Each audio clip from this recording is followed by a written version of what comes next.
Começou nesta segunda-feira as primeiras audiências de custódia em Cuiabá. O projeto prevê a apresentação do preso em flagrante a um juiz um prazo máximo de 24 horas, para que o magistrado avalie a real necessidade da prisão ou aplique uma medida alternativa. E para falar sobre esse e outros assuntos, a gente conversa ao vivo aqui no Jornal do Meio-Dia com o presidente do Tribunal de Justiça de Mato Grosso, o desembargador Paulo da Cunha. Boa tarde, presidente.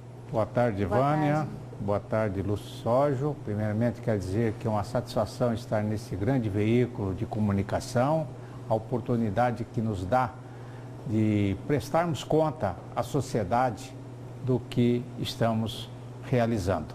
Presidente, e na última sexta-feira esteve aqui em Cuiabá o presidente do Supremo Tribunal Federal, o ministro Ricardo Lewandowski, exatamente para lançar este serviço aqui, as audiências de custódia. Agora, para a população, para a sociedade, qual é o ganho? Veja bem, o Brasil é o quarto país que mais prende no mundo. Quarto país. E é o que mais solta também? Não, nós temos um número considerável de presos. Só que nós temos 40% da massa carcerária presos preventivamente, né? Não são presos que já foram condenados, né? Estão respondendo o processo presos. E isto cria um grande problema, porque tem um alto custo.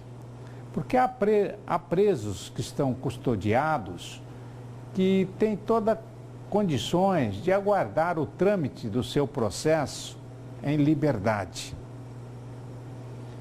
Por exemplo, vou citar um exemplo. Na sexta-feira, quando nós realizamos a audiência de custódia, ele foi preso porque estava com uma CNH falsa.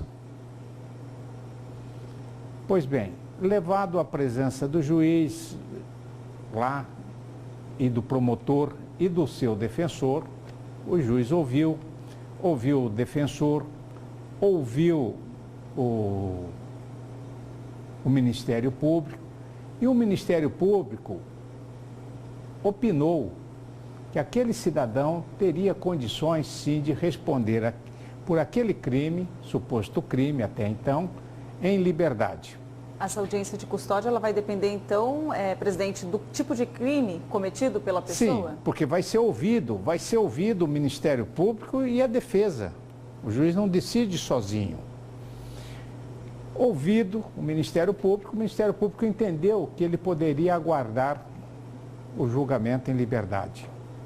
Pois bem, o juiz concedeu-lhe a liberdade, impôs algumas condições de se apresentar em juízo, né?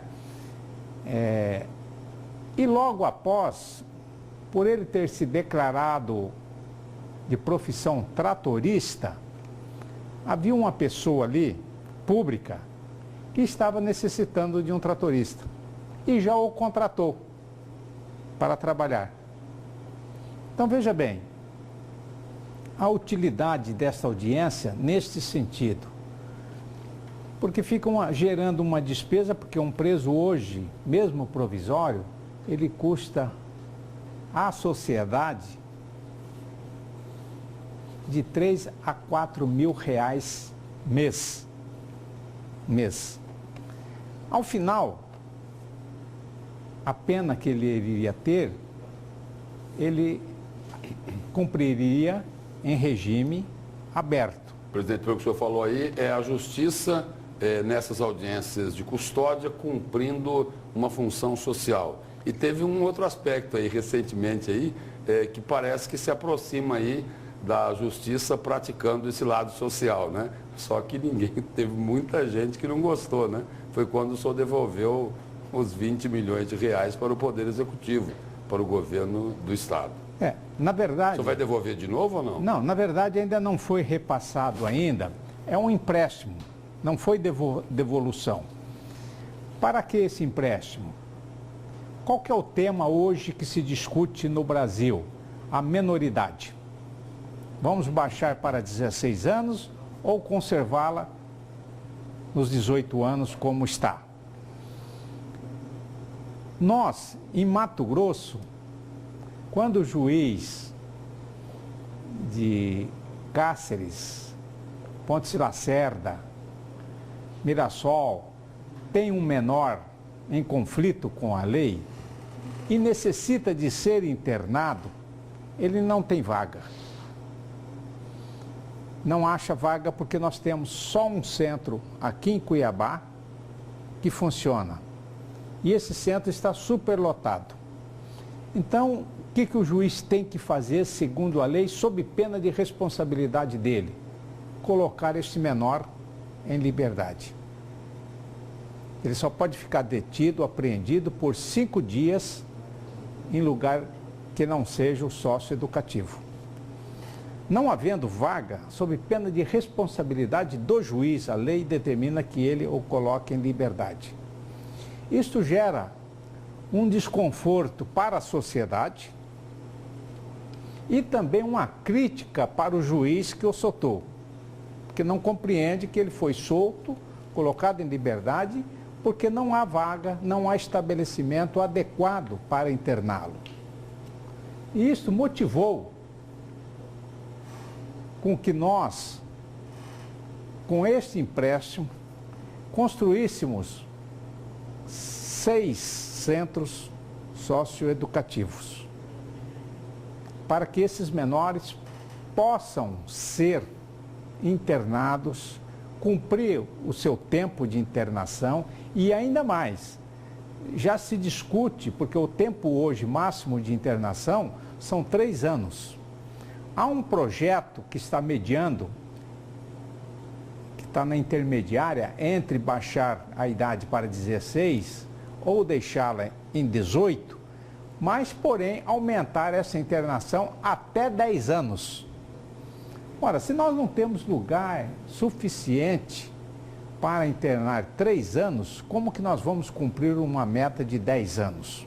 Quer dizer, fica uma lei sem cumpri-la, apenas de fachada, como muitas leis nós temos aí, apenas por dizer que temos leis.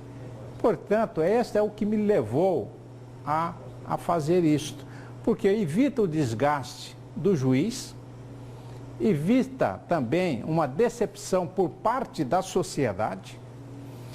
Vê bem, nós fizemos uma audiência pública e nos 3 primeiros meses deste ano, Cuiabá recebeu 147 pedidos de internação vindo do interior. Só pôde atendê-lo 27.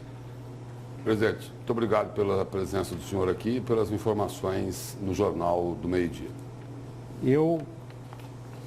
A satisfação é minha de estar aqui e me coloco à disposição para esclarecer, prestar contas à sociedade daquilo que nós estamos fazendo.